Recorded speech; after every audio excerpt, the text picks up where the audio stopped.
I felt like waking up from fog, from being disoriented, from being disconnected from my life, from my body, how yes feels in my body and how no feels in my body. I was very confused who is good and who is bad in my life.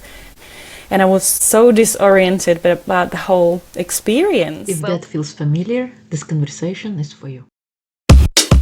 Welcome to Single Parent Success Stories, a podcast designed to inspire single parents.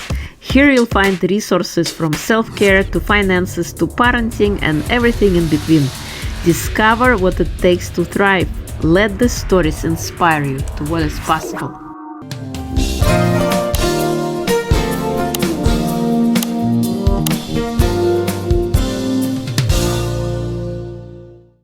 Give the woman in your life something that truly matters, or better yet, give it to yourself. The gift inside is for every woman who spent decades being everything to everyone else. It's time to remember who you are and rediscover your happiness. This isn't just a book, it's a permission to put yourself first again.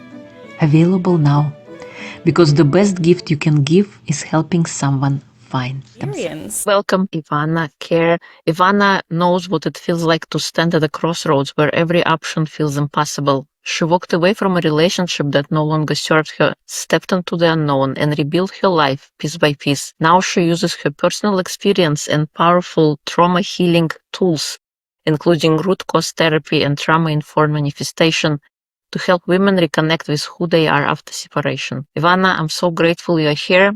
Welcome to the podcast. That was a lovely introduction. Thank you so much. And thank you for sharing this time with me and giving me the opportunity to speak up, because I feel this is a very important subject and very important for women or for all people to share their journeys and heal their stories through speaking.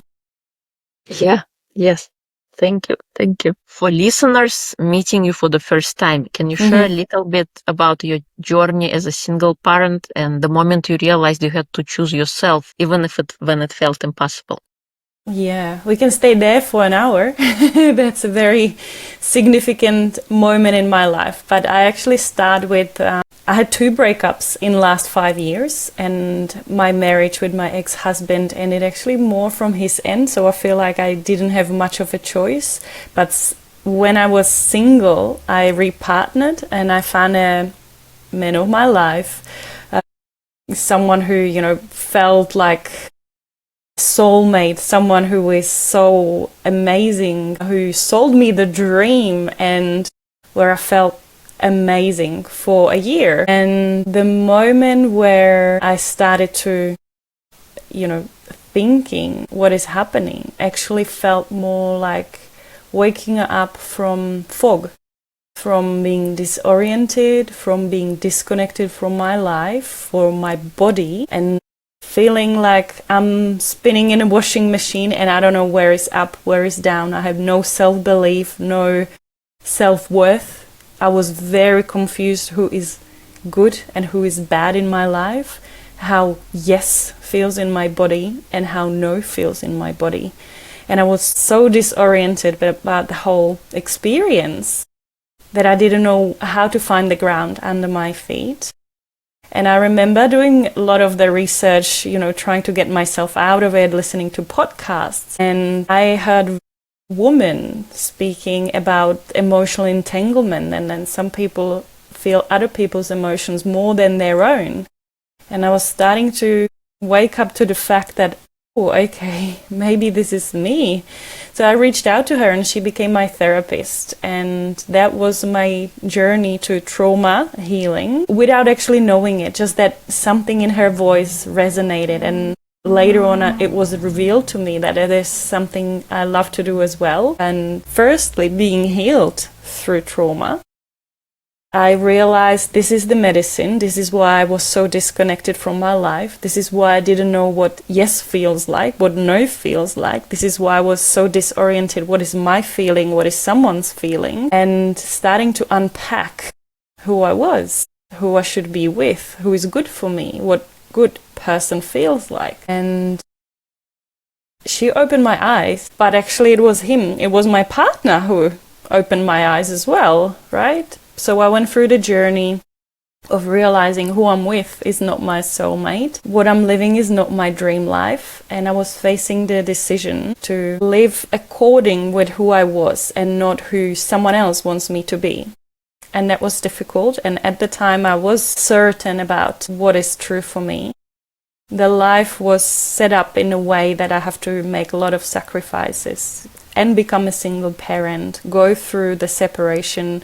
And just as I mentioned, I had a child from the marriage. Then I have another child with the second partner. So now I have 2 children. I have to co-parent with 2 dads, separate financially, move to a new place, make big decisions while I was still breastfeeding, while I was still very, let's say, vulnerable place as a new mum. That the more and more I was feeling my intuition and the inner voice and the strength inside that I can do it. And the more I was in tune with this inner voice, the stronger I felt.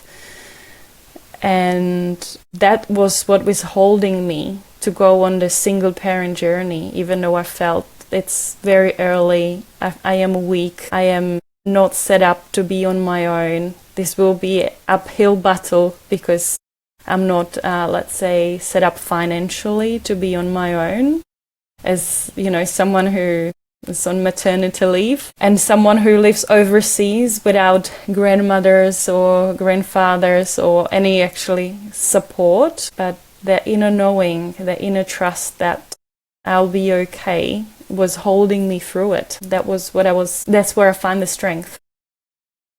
Wow. Wow. So two breakups and little children, and it's difficult to go through it. And I can relate. Well, I became a single parent when my son was newborn, 3 months old, and my daughter was 5 years old. And also not knowing who I am outside of being a mom and a spouse. Yes.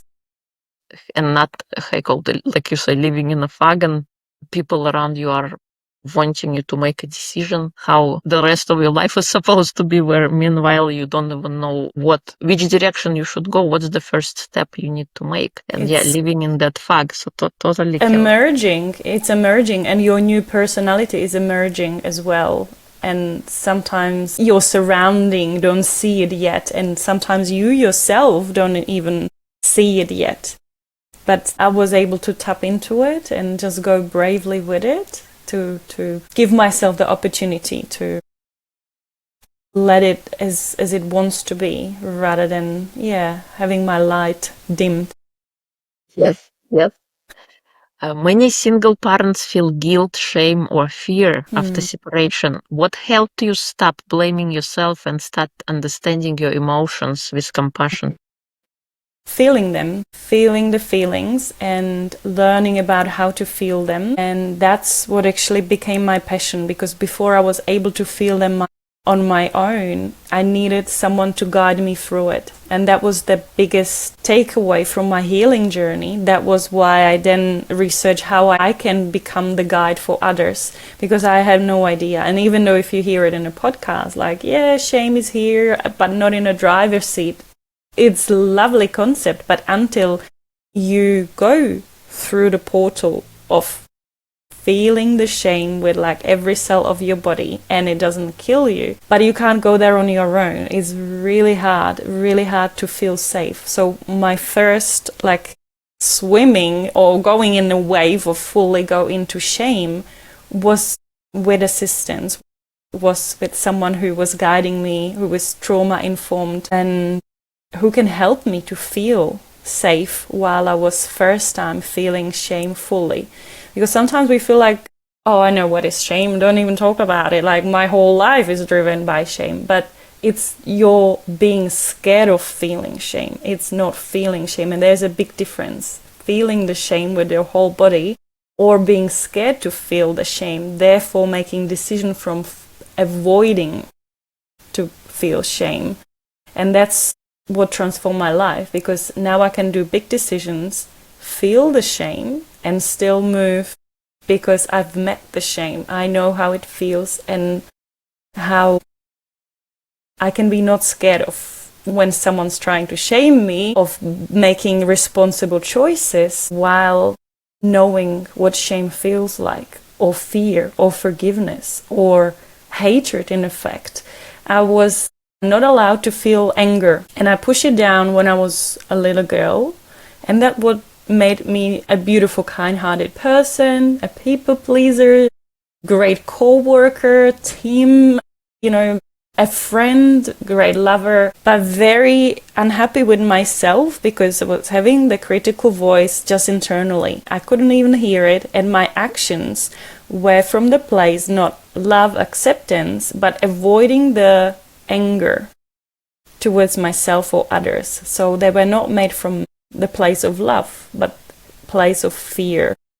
And that's what I had to heal in myself. I'm not allowed to feel fear. Therefore, when someone crossed my boundaries, I don't know how to respond because I'm calm, I'm providing, I'm compromising, because I'm not allowed to feel anger towards other people. And because I didn't have access to this emotion, my path wasn't comfortable or didn't lead me to my, happy self or place where I can rest, because I was just avoiding pain rather than, acting from the place of love. Totally understand. I was the same way. Well, maybe not in allowing, but I called in not wanting to cause any trouble, or I call it avoiding conflict at all costs. Mm-hmm. But in the end of the day, all emotions they want to be felt and then let go.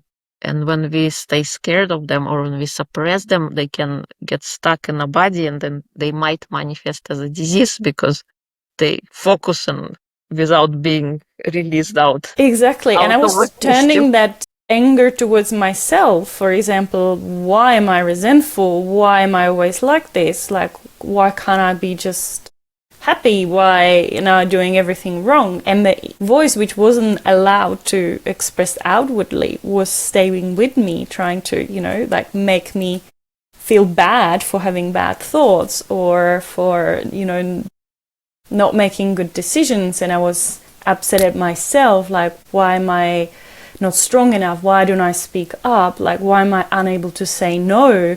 And the critical voice was always making me feel bad rather than setting the boundaries with others. So it can turn inwards. That's the danger of when we're not feeling all our feelings. It stayed with me. Mm-hmm. Yeah. You help women find themselves after breakup. What were the first signs that you were reconnecting with your intuition, confidence, and sense of self again?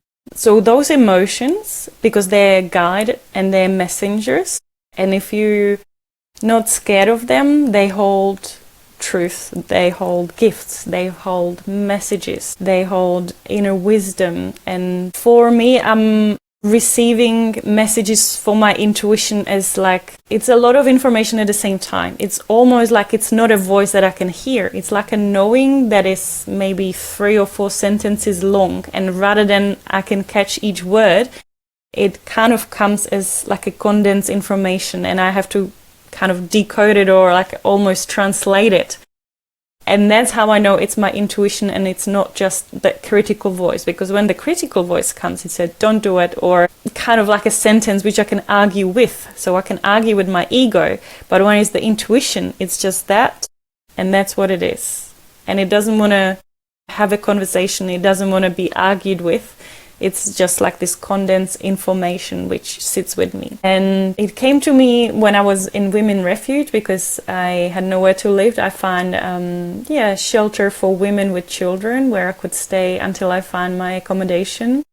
And when I was having conversation with the other people who lives there, we sharing kitchen and bathroom, and it felt like we had the same story. It felt like all of us had the same guy pretty much. And I was just like, how is this even possible? There's the same story. Like there's a pattern and we all following the same story. And then it just hit me, just like this download of information. Like if there is a way in, there is a way out. And you're here to work out the pattern and then take others through this tunnel. Because if you can work it out yourself, then you'll be able just to lead as well. And when I had that download, I knew that I'm stronger because I'm not going for me. I'm going for me plus more.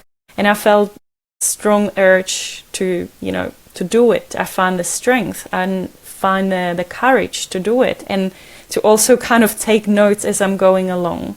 So I suddenly felt like I'm not doing it by myself, and that helped me enormously. And also because then I knew I have a guidance or that intuition or that access to something that is bigger than me. And that was something which, I couldn't plan. I don't sit and on Friday I want to download more, but it feels like when I knew I need it, it's available. So I started asking for more guidance or for more clear information, and it revealed to me that through trauma work, the thing that works for me are the clues how to work with others. So I started to do the research and certification and qualification to be able to do the trauma healing, as well as just holding the space. And the other thing which was revealed to me, that I am just observing or witnessing it almost, what has happened to me. So I should not take it personally. I'm going through this journey as to understand how it feels to be here. And it's not my final stop, it's just the journey. So I should not accumulate the feelings or feeling sorry for myself or stay in the victimhood. It's just to take notes. So that's how I took it. I'm just like, I'm here, I'm taking notes. This is how it feels. This is what works. This is what doesn't work. And it actually helps me enormously to feel empathy and to be able to tap into the emotions, women in this situation have. And because they know they speak to someone who didn't just read it, but who's been there, we click on deeper level. And I feel that was the reason kind of why I went through this journey, and I don't take it personally. Yes, we are all observers of life, and what happened is just a chapter in a book. It's not the whole book, and we have the power to write what comes next by observing and again making a different decision next time. 100%. You specialize in root cause therapy. For those who never heard of it, what is it and how does it help someone heal old patterns, beliefs, and emotional wounds? Root cause therapy works with a collection of different modalities, but basically it's tapping into the stuck emotion in the body and limiting beliefs as well. And it's trying to unfold or uncover your limiting beliefs and your blind spots. So one part of the root cause therapy's protocol is to test your body through muscle testing. It comes from kinesiology, so your body has inner wisdom which you can access at any time, and we're accessing and kind of testing of what limiting beliefs you have. So you don't even have to come to a session with knowing I'm working on my forgiveness, or my limiting belief is I don't have enough abundance. We will be able to uncover those with you. So part of the root cause therapy beauty is that some people are aware and they come with a specific thing they want to resolve, but some people just feel uncomfortable and they don't know why relationships are not working. They don't know why they end up in the same pattern. And you don't have to know that you are this attachment style or that you have a money blocks. Doesn't matter. So we uncover it together. And the other beautiful part of the root cause therapy is we work with the unconscious mind. And again, we kind of the wisdom of the body, which experience trauma,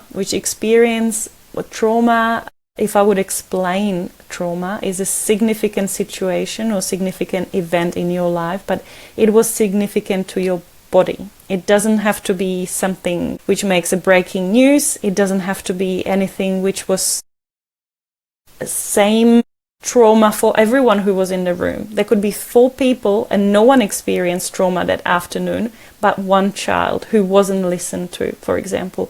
Or it could be in a different setting. But it was significant because something got stuck in your nervous system, in your subconscious, and that's where was the original imprint of your limiting belief I'm not worthy of your attention. For example, for that child who wasn't paid attention to. Let's say there was 3 adults and 1 wasn't listened to. And that story starts there. And then the little mind is looking for the proof of this is true. And just collecting data from different interactions with adults, with children, with peers, with teachers, with different people. And sometimes it fits his limiting belief. I'm not worthy. People don't pay attention to when I speak. And it's starting to create this glasses of this false perspective seeing the world. So in root cause therapy through the unconscious, we will be able to access this first imprint, this first each situation where we first thought that this is true. And we will try to feel, why was I feeling that way? Who was in the room who made me feel like that? Where was it in my body? And we'll try to clear the emotion through feeling it. So for example, it was fear. I was fear when I speak up, no one will listen to me. And we'll feel that fear. And if you process the fear, that could be another layer. That could be sadness that I was too quiet, or there was sadness because someone made a negative comment. So we process the sadness and whatever emotions there and wasn't safe to be felt. I wasn't safe to be seen. And all of a sudden, you go through all the layers and you realize that what you thought was true was different, because you realize they were just talking about something political. And it wasn't because of me, it was because it was a day where it was, I don't know, like a significant thing worldwide, and they were just discussing some adult topics. It wasn't that I'm not worthy. And now you see this perspective, and because you heal it in that moment, the linked situations or events where you receive the confirmation that you are not worthy can be healed as well. And how does it play in your life without you even needing to change anything? When a similar situation presents itself, because you don't have that wound anymore, you show up differently. You're not scared to speak at the, interview you have for a job, or when you have negotiation with your boss for a salary increase. You now know someone will listen to you. You're not scared to be vulnerable with your partner because you're more confident that your voice matter. So you don't even know how it will play out in the future, but suddenly like lines are coming back and are impressed how subtle but significant it is when you release limiting belief which you didn't even know you have. Totally, I love it. I have a kind of similar therapy lifestyle called timeline therapy. Also root cause, and after you clear everything, it's like you feel a little bit of numbness. You don't know how to feel next, and it takes time to integrate. But in a sense, you're getting a new lease on life. You get to see your life from a different lens. Not that everything was bad that happened, but what positive lessons did I learn in my experiences that then I can take into my current reality and make better informed decisions about situations in my life. And another thing also, when we are little kids, when we create solutions for ourselves to keep us safe, at that time that worked, and now we are adults and we're still living with this little limitation that no longer works, and that therapy allows to kind of go and release that, just like you mentioned. And and very important what you said, for when you're looking for the new identity when you break up, when you have the divorce. And we had a pre-interview and pre-discussion kind of before we went live today, talking about how hard it is to rewrite things you were used to think about yourself in the marriage or relationship, which was probably toxic or not to your liking, or there was a reason why both of you didn't want to live together, or at least one partner didn't want to be in that relationship. Rewrite your identity, because your identity could have been holding on to the dream and be really, really positive and hopeful and like uplifting. And my quality is someone who is, holding on to the beautiful potential of my partner, all of a sudden is alone, and I'm still kind of really attached to that beautiful picture. And I could be sad, I could be grieving, but not grieving the person, but grieving not having the potential fulfilled or not having the dream to come true. And I have to work with that, because now I'm working of rewriting my usual way of thinking. For example, like creating a beautiful picture, or seeing potential in people, or being very patient, because there is that hope that one day it will be just like I imagine that. We also have to rewrite, for example, how we see ourselves, because in toxic relationship you're being undermined, or you have to lower your voice, so you're not expressing fully who you are, because maybe you're questioned, maybe you're laughed at, maybe you're belittled, maybe someone is gaslighting you that you're not worthy, you will not make it on your own, you're lovable. A lot of things people hear from the partner, and all of a sudden you have to realize, was that true? Was something that I used to hear for 20 and more years, was that a true, or was that something that I let someone to imprint in my thinking? So this is why it's so important to clear what is mine, what is my responsibility as well. Another beautiful example, if me, people pleaser, is reaching and over taking responsibility for others. I take other people's feelings as my responsibility, and I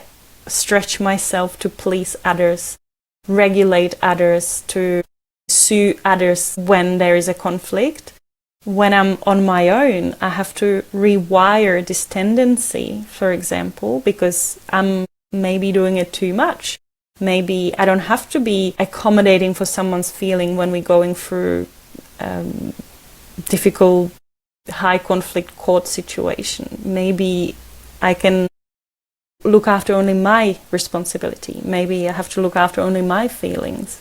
Maybe I have to focus only on my side of the healing. So those are the shifts we have to do in identity post-divorce or post-separation. So important, and so much easier if you have someone by your side, or community, or a group of women who can help you normalize all of those big challenges.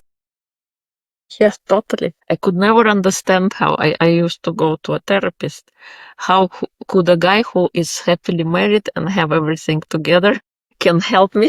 Because his idea was, since you don't drive a Mercedes and you don't wear Gucci bag, you just, go separate your own ways and off you go. So I felt worse. I'm not saying all therapists are bad, just the one I had. I never felt we were going to like a couples therapy.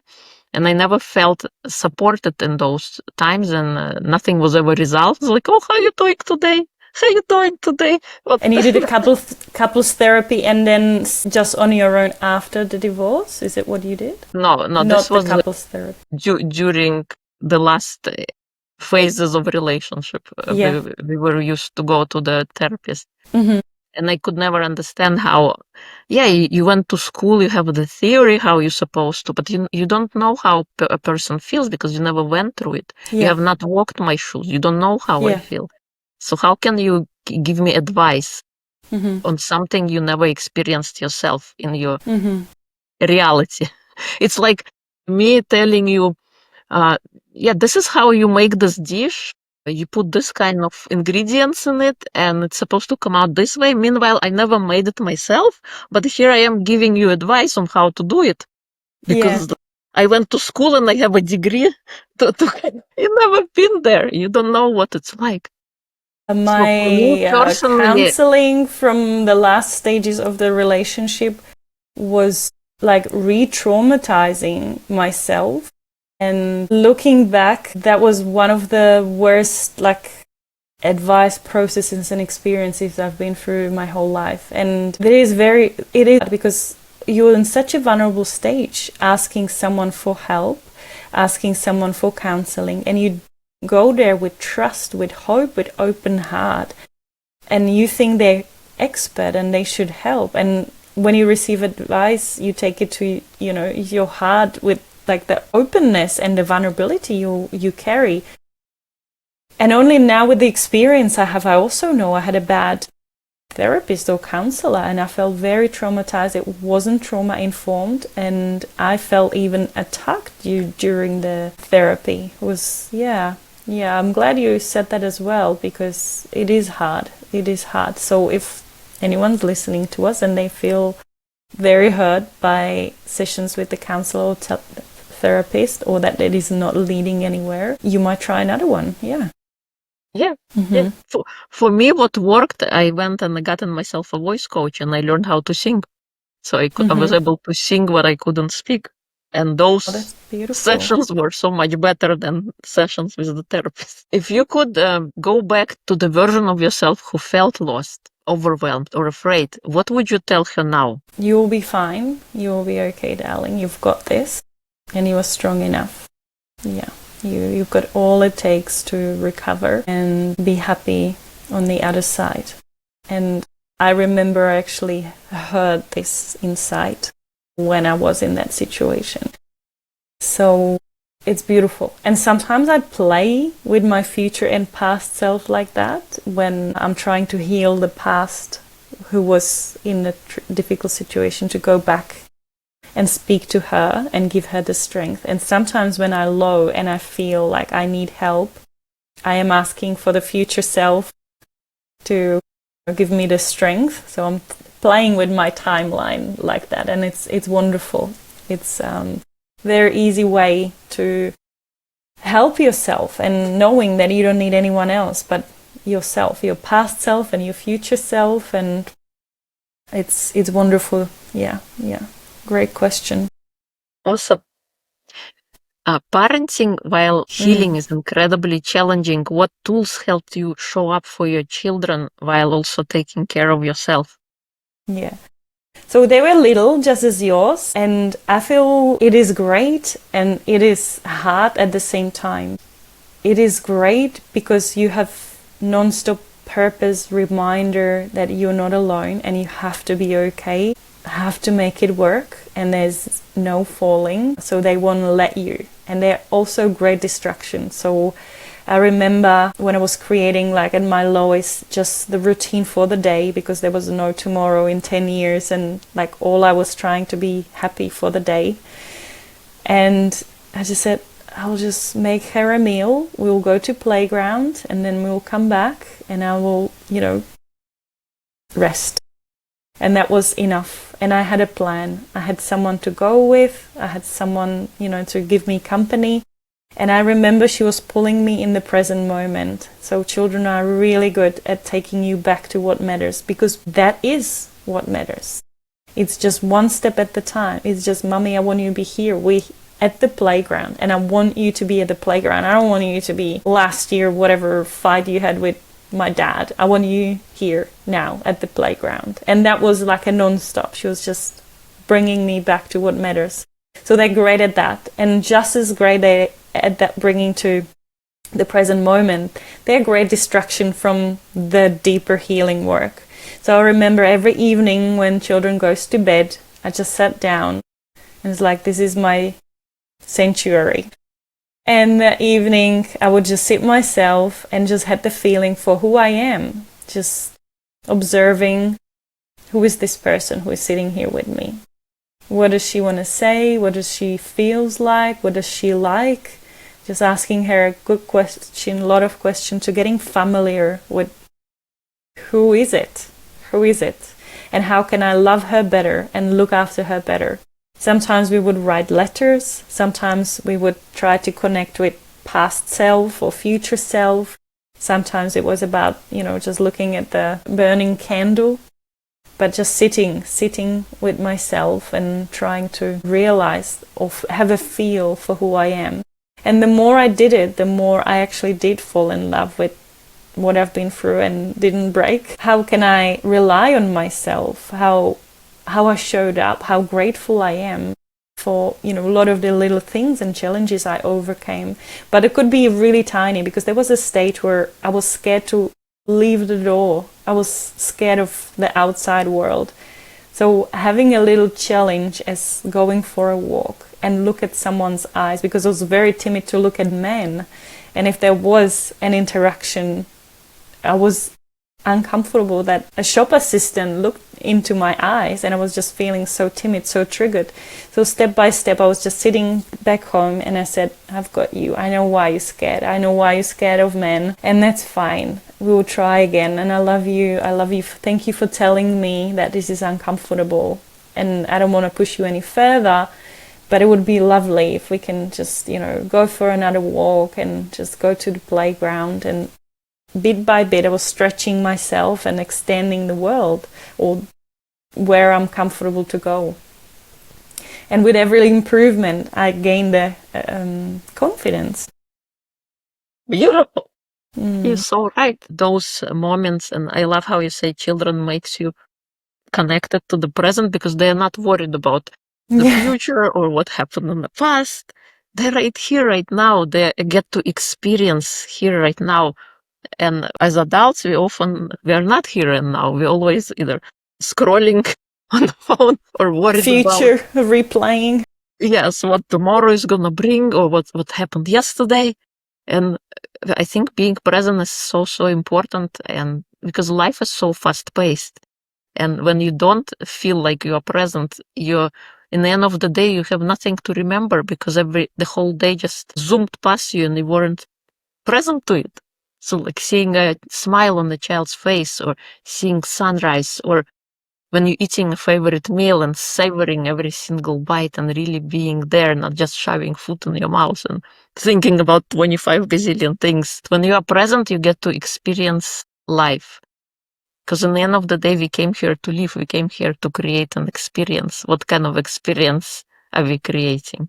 To feel, to taste, exactly, all of that, What I love is observing flowers. So those walks I was making was just observing the changing seasons and knowing like in which garden is which flower that will bloom, or which trees are my favorite. So that was just like catching that normalcy, that, the nature is going in the same pace, and that's okay. Like every spring it's greener. Every winter we kind of go into that little preserving and cocoon, and the winter of there's no leaves. Well, there are in Australia, but maybe not in America. So observing the nature, very, very healing. And healing for me is about feeling safe to feel. Because when the scary, waves are too big, we're too scared to feel. And I was relearning how to sit with big feelings, how to sit with myself, how to process grief. And grief is not processed in one sitting, but it's just tipping the toes into like, how much can I handle today? And the same was with anger. The anger, as I said, I healed my anger. It didn't came in one session. It was bit by bit. But all the healing comes from feeling safe to feel it. And the more safety you bring to your experience, to your life, the more you will heal, the more you can handle. Yes, thank you. What is the most important trait you believe can instill in the children as they watch us rebuild a life? Great. Yeah, I'm teaching people, my children and people, therapies about feelings and not to be scared of them, how to process them, how not to be scared of them. And then they come and go. And if you feel angry, you feel angry, but it doesn't mean you're an angry person. It's allowed to be angry. It's allowed to express anger. It's not allowed to hurt others or blame others or manipulate others through anger or threaten others with, I'm angry, you have to do something. But it's allowed to express anger. So we have all emotions and they're all allowed. That's what I'm teaching my children. Beautiful. Yes, this is an important thing to learn, because when we were growing up, we weren't told anything about emotions. Children are to be seen and not heard. That's how I was growing up. And I think that it's important to work to understand, because we are these beings that have all kind of things. Then it's important to learn that trait, that emotions are safe. Yeah, include them because they're giving us so much information. That's how the subconscious is communicating to us. and it doesn't have any other way. So if you have good feelings, it means you are kind of in flow, and your higher self is in agreeing to what are you holding inside of you. But if you have uncomfortable feeling, it's a message of what you're thinking is not what I can hold for you as a truth. So if we only observe how we feel, we would know if we're on a path towards like where our soul wants or higher self wants us to go or not, or if we're thinking of thoughts that are beneficial for us or not. Yes, thank you. For single parent listening right now who feels broken, exhausted, or unsure who they are, what is your message of hope for them today? One step at a time, and there is light at the end of the tunnel. I would love to be the light, and I'm thinking what helped me. I made a little plan and I tried to design the life I want to live. And even if it's hard today, just write down what you don't like and write down what would you like to have, and start working on it step by step. And I know there are tiny steps. So for example, if you don't like where you live or who you live with, then it's a one step, right? And one decision, but it leads to something you can change today. And, you know, it's not just a dream, it's down to what is the next best step. And sometimes they're tiny, sometimes it's reading an article, sometimes it's just sitting down and feeling your feelings, sometimes it's just putting the food in the fridge because you need to eat as well. But if you have clear goal in mind, then you can go. So it's also about knowing where you're going. Knowing where you're going. I love it. I love it. Yes. Yeah. It's like a car called when you get in the car and you just want to go, but if you don't put a GPS or location where you're going, you don't know. You're just going for a ride. So having that destination in mind, or having like some idea of what you want to create. Oftentimes we are so focused on what we don't want that we have to kind of sit down and really think about what we do want. Because our mind is always listening to what's coming out of our mouth, and it does not process negative. So when we say, I don't want X, we're going to get X because we are focused on the X and the not part is dropped. So being aware and creating that plan, I think, is so, so important. I heard somewhere what you judge, you are stuck with. So that's another way how, if we're judging others for being too controlling, if we're judging others for lying, then we're being lied to. So there is a lot of work and healing in that sense. Like if everything we see is negative, then the best way to actually address, why do I see just the bad around myself? But in a curious way, not in just like, I hate myself for doing this. So it has to be with compassion and with just understanding. Because again, like seeing something negative is just information. Something beautiful I heard today, if guilt comes up, the guilt is, again, it's just a messenger. It just telling you like, well, I have evidence on the opposite. Having a destination and knowing where you would like to go is very, very important. Yeah. Thank you. Was there any book that inspired your journey or something that had a big effect on you that you can recommend? At the moment, I'm reading Dr. Joe Dispenza, and his meditations.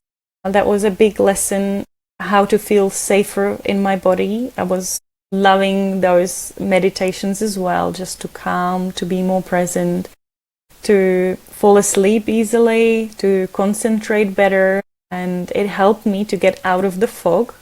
Also, when I simply asked with a prayer for the fog to be removed, or for receiving the guidance.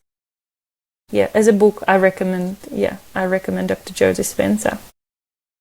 It's been a pleasure to have you. If people would like to connect and learn more about the work you do, where would they go? IvanaCare.com. That is my website. I'm also trying to start a YouTube channel. I'm on Instagram and Facebook, so we can link the notes in the show notes. And if you feel like downloading 5 steps to bounce back after breakup, you head to ivanacare.com for like a free guide. Awesome. Thank you so much, and we'll include everything in episode notes. Thank you for being brave, living your relationship, living truly with who you are, and now helping others do the same. Thank you. Thank you, Irina. Thank you. If you're in a season where everything feels uncertain, just remember this. You don't have to figure it all out. One step at a time, one decision at a time. You can rebuild something that feels like you again. If this resonated, be sure to leave us a review, download the podcast, or share with someone who needs to hear this today.